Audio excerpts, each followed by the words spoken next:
Guys, nowadays ground attacks are getting pretty rare, but there are still some folks out there that are making these attacks work at Town Hall 14. I got a number of different ground attacks to show you in this one, including 2 different mass witch triples at Town Hall 14, which honestly, guys, you just don't see that very often anymore. Tyrant King's going to be starting us off with a Pekka smash with the super wizards and a few witches for the outer edge. Now, if we look at this outer edge over here, man, we don't really have a lot of splash damage cover, so putting the witches over there with the king should be pretty effective. Unfortunately, his queen is not going anywhere near that multi-target inferno right now. His healers are in big trouble. They got to get out of that range, and they did. They have just under half their health left, but you know what? They're out of the range of the multi, so the healers should be able to still get some value if you can get a swap over to those Pekkas, super wizards. If the queen meets up with that group, which is exactly what's happening right here, he had a blimp that he sent in for the town hall and starting to work on it. He's got the grand warden ability for the troops that are lagging behind. Because of that, man, the troops should miss the town hall blast. This is going pretty nicely. He's backing up those troops with the royal champion. They're tanking most of that damage there from the core, so he just sneaks the royal champion in on that outer edge so she can start sniping the outer defenses that maybe the super wizards and the queen can't quite reach, while those defenses are held up or tied up, being tanked by the troops in the core.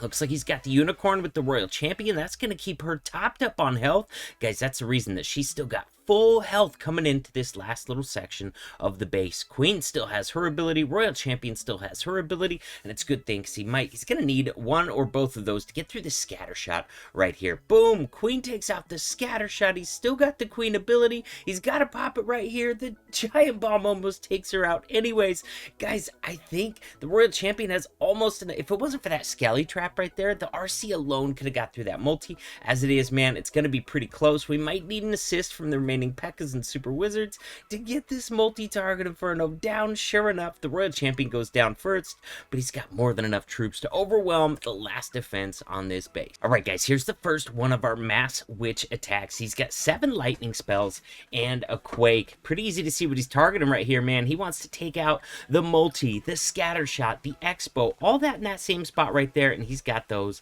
down. Now, we've got 2 inferno towers remaining and a scatter shot, and then of course we got the town hall.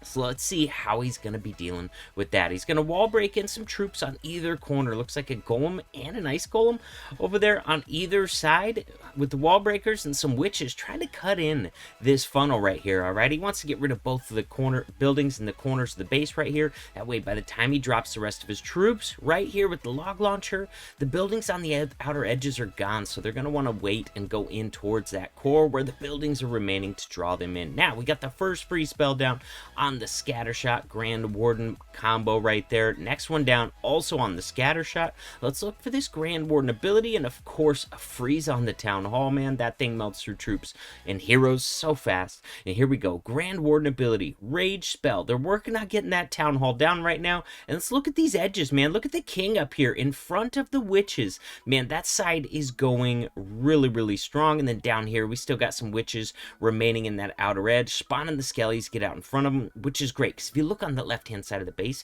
there's no more splash damage to take out those witches until you get all the way up to the other side of the base where he's got that wizard tower. He's still got his king ability. He's still got his queen ability. He's going to be able to pop that queen ability to take out the opposing queen right here. Honestly, she was so distracted by the skellies, he didn't even need to use that queen ability. Look how many troops he's got left, dude. He's got probably a couple hundred skeletons on the board.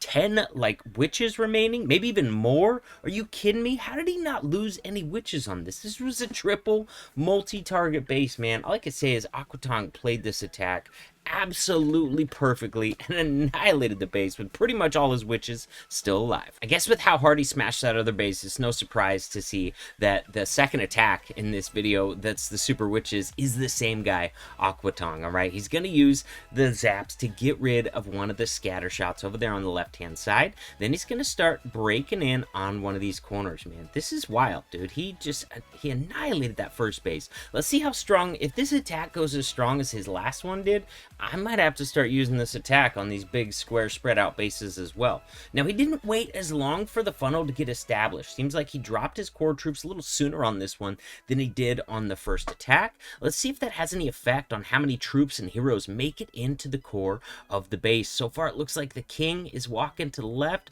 A lot of the witches are. We still got the log launcher. Of course, it's always going to head for the town hall there. We got the queen close, but she can't quite reach it. Let's see if he's got some super goblins that come out of here, man. Looks like just some yetis and a rage spell right here. No super goblins, but he's going to be able to pop the queen ability to get the town hall taken out. But he doesn't have many troops in the core. Luckily, he's still got that town hall down. Royal Champion is on the right-hand side of the base. Unfortunately, she's stuck on a CC Hound, so it's going to be up to these witches to do the majority of the work in this base. But once again, if you look, man, we don't have a lot of splash damage left. We got like 2 wizard towers. Other than that, we got a single target inferno. That's not going to hamper the witches at all. And he's got a ton of witches still alive on this attack, man. Oh, he does have, it looks like a bomb tower as well. I wasn't spotting that, so that's not going to help. That's going to try wiping out those skellies. So it's looking like this one is not nearly as overpowering as that first attack, where he still had pretty much all his witches still alive. Dude, I have no idea how he did that, by the way. Never have I started a witch attack and had like all my witches alive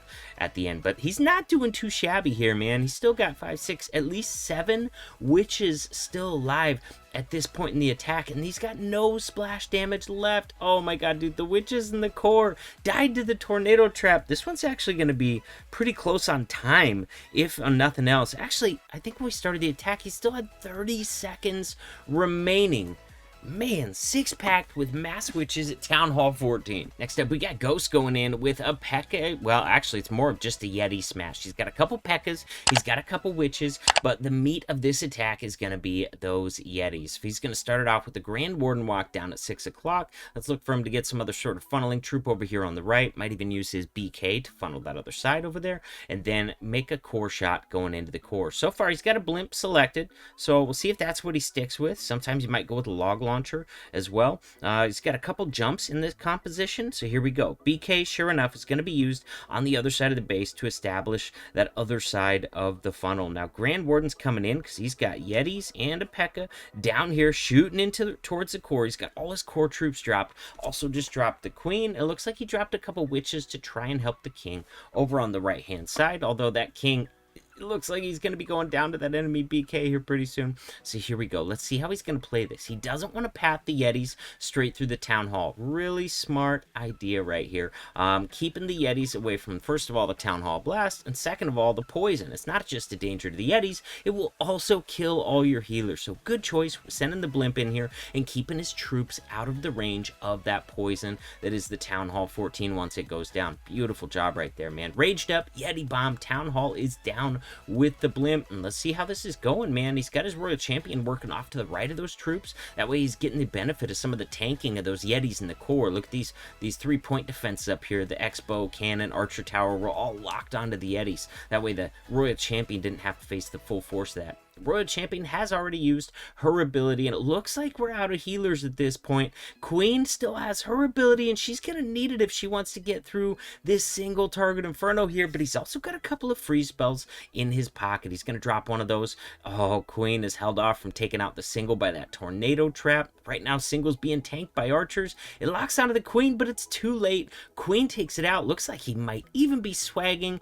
a freeze spell on this attack, man. Beautiful job by Ghost. He's even got a spell left over in that troop bar that he did not even need to use. He swags it on the clan castle. I love seeing the swag, man. Well, it's not very often anymore as I'm scrolling through triples that I find a hybrid triple, but I did, because I gotta tell you guys, man, I don't use hybrid right now. It's nowhere near as strong as it used to be. They kept nerfing it and nerfing it so long, nerfing the hogs, nerfing the miners, buffing the giant bombs, buffing the spring traps, giving us extra giant bombs, giving us extra spring traps, all right? And for that reason, man, hybrid's just not nearly as strong as it used to be. Not only that, but we haven't gotten any new levels for any of these ground troops that are used for hybrid at Town Hall 14. All we've gotten so far is a few new levels of air troops, and that's why air rules the meta right now. But this is a funky base, man, and I gotta say, using a queen charge and then using the king and maybe some troops to funnel the other side is a really good way to tackle these really odd bases where the town hall is in the island in the middle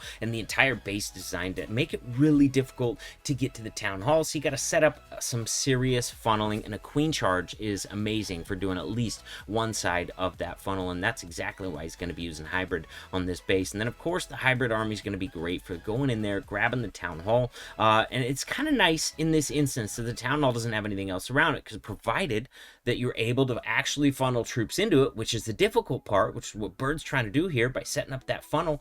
Once you do that, man, you don't really have to worry about the poison from the town hall, all right? Because once you get troops in there to get it taken out, it's not that big a deal, man. Even if your miners and hogs are the ones that take it out, which they're not on this one, he's going to bring the Yeti blimp, they would just go back underground or just bounce out of the area. They're going to be so far away from that town hall, they don't have to sit in that poison spell while they're trying to get to those next defenses. And here we go, man. Town hall is down. This is going really nicely. Queen is still alive. She still has her ability intact, although she's going to need to use it here pretty soon as she contacts that enemy queen. Oh, miners are going over to take out that queen. Oh, queen does not even have to use her ability probably at all. Maybe for the scatter shot, if anything. RC's running into the Grand Warden platform up top. She goes ahead and pops her ability because that Grand Warden platform hits like a freaking train. And here we go, man. We're coming down to it's going to be like one of the last defenses in the base is going to be this exterior scatter shot here, man. He's got all these heroes still alive other than the king, man. This base was smashed beautifully, picked apart by Bird, man. Hybrid, not that strong at Town Hall 14, but on a base like this, it's pretty much perfect. All right, guys, enjoy the ground attacks. I'll see you in the next video.